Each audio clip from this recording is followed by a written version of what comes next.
कहानी की शुरुआत में हम अपने मेन लीड ज़ीरुई को देखते हैं। उसकी उम्र 27 साल है और वो एक नंबर का लड़की बाज है। इसकी जॉब इसका चेहरा है, यानी कि ये एक इन्फ्लुएंसर है और साथ ही साथ में पायलट भी। इन शॉर्ट वो बहुत ही ज्यादा अमीर है। आज वो अपनी बर्थडे पार्टी किसी बार में सेलिब्रेट करने वाला था। वो अपने फ्रेंड हाउतियान से कहता है कि लिसा, टिफनी और मेलोडी को तुम डिस्ट्रैक्ट करने में मेरी मदद करो। ध्यान रहे कि वो तीनों लोग एक दूसरे से ना मिले। हाउतियान, जो कि खुद एक बिगड़ैल अमीरजादा था, वो कहता है कि तुम अपना फैलाया हुआ रायता खुद ही समेटो, अभी मैं अपनी वाली के साथ मजे करने में बिजी हूँ। थोड़ी देर में ज़ीरुई हाउतियान के पास आकर सीधा उसे ये पूछता है कि शौ शौ कहाँ पर है। वेल, शौ शौ हमारी कहानी की फीमेल लीड का नाम है। वो थोड़ी क्यूट, थोड़ी सिली है और ज़ीरुई को पसंद भी करती है, यानी कि ज़ीरुई पर उसका काफ़ी लंबे टाइम से क्रश है। शौ शौ के साथ उसकी बेस्टी युलिन भी आई थी। युलिन की जिंदगी का एकमात्र मकसद है कि किसी अमीर लड़के को फंसाकर उसके साथ शादी करना। शौ शौ ने ज़ीरुई के लिए अपने हाथों से केक बनाया था, तो ज़ीरुई उसकी थोड़ी तारीफ कर देता है एंड विश में ये मांगता है कि आज की रात में शौ शौ के साथ गुजारूं। अगले सीन में ये सभी लोग पार्टी करने में बिजी हो जाते हैं। ये है लिंजिया, शौ शौ की कजिन और ज़ीरुई की एक्स गर्लफ्रेंड। लिंजिया को ज़ीरुई जैसे प्लेबॉय लड़कों से सख्त नफरत है। वो शौ शौ को समझाती है कि वो ज़ीरुई से दूर रहे, क्योंकि उसे पता लग गया था कि शौ शौ ज़ीरुई की बर्थडे पार्टी में बाहर गई है। आगे शौ शौ वहाँ से जा रही थी तो ज़ीरुई आकर उसे कहता है कि क्या आज की रात तुम मेरे साथ नहीं रुक सकती, पर शौ शौ उसे मना करके वहाँ से चली जाती है। पर ज़ीरुई को अपने ऊपर काफ़ी कॉन्फिडेंस था कि ये लड़की ज़रूर मेरे पास लौट कर आएगी। वो उल्टी गिनती स्टार्ट करता है कि 3, 2, 1 कि तभी ही वहाँ पर शौ शौ आ जाती है। फिर तो वॉशरूम के अंदर ही इनका रोमांस स्टार्ट हो जाता है कि तभी ही ज़ीरुई अचानक से बेहोश हो जाता है। जब वो उठता है तो वो अभी भी उसी बार में था।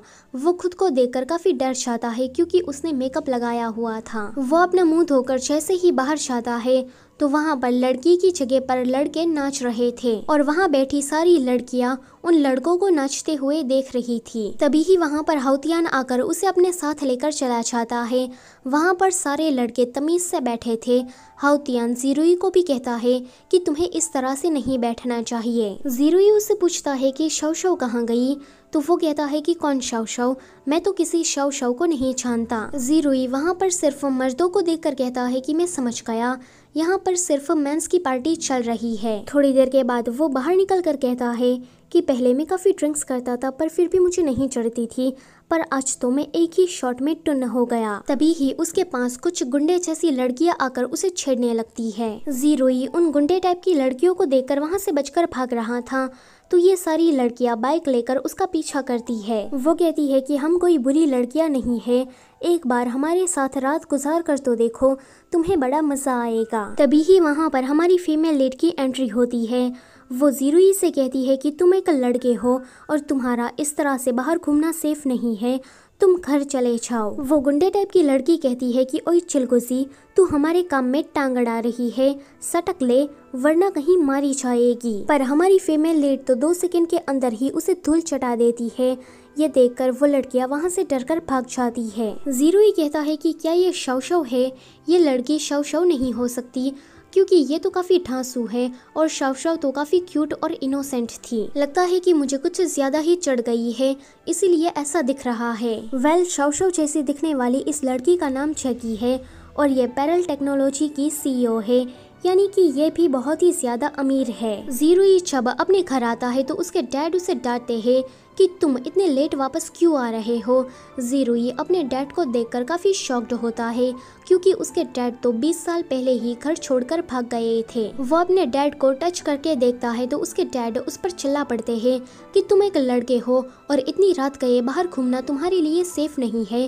क्या तुमने न्यूज़ नहीं देखी? 10 बजे से पहले सभी लड़कों को अपने घर पर वापस आ जाना चाहिए, वरना कुछ भी हो सकता है। तभी ही वहाँ पर ज़ीरुई की बड़ी बहन सीमो आती है, तो डैड उसे कहते हैं कि सीमो, तुम पुलिस में हो ना, तो अपने भाई को कुछ सिखाओ। ज़ीरुई कहता है कि क्या पुलिस, पर मेरी बहन तो हाउसवाइफ थी ना। जीमो उसे कहती है कि तुम रात के 11 बजे घर आ रहे हो, अगर किसी बदमाश लड़की ने तुम्हारा रेप कर दिया तो हम तो किसी को मुंह दिखाने लायक नहीं रहेंगे। ऊपर से तुम्हारी जिंदगी और तुम्हारा करियर बर्बाद होगा वो अलग से। ये सुनकर जीरुई तो जोर जोर से हंसने लगता है।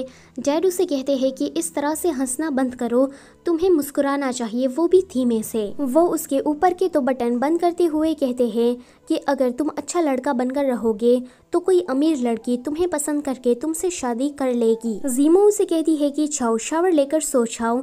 जीरुई कहता है कि मुझे पता है कि ये एक सपना है। वो खुद को चाटे मारने लगता है ताकि वो इस सपने से उठ जाए, पर कुछ नहीं होता।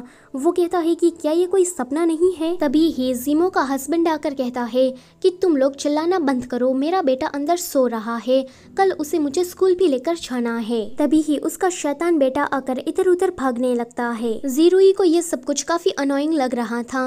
वो अपनी एक फोटो देखकर कहता है कि क्या मैं एयरलाइन में एयर होस्टेस हूँ, पर मैं तो एक पायलट था। ये वाला सीन यहीं पर ही कट होता है। अगली सुबह जब वो उठता है तो वो कहता है कि कल रात मुझे काफ़ी बुरा सपना आया था, पर जब वो अपने कपड़े देखता है तो वो काफ़ी शॉक्ड होता है। फिर वो एयरपोर्ट जाता है जहाँ पर उसका सामना लिंसिया से होता है।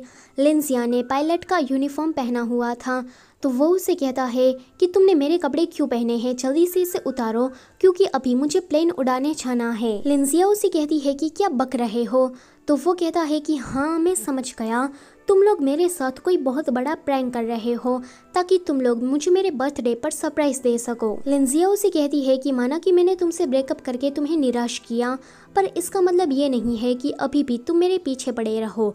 तुम अब छोटे बच्चे नहीं रहे, तो तुम प्लीज मेरा पीछा करना छोड़ दो। जीरुई सोचता है कि 1 मिनट रुको, मैंने इससे ब्रेकअप किया था, इसने मुझसे नहीं।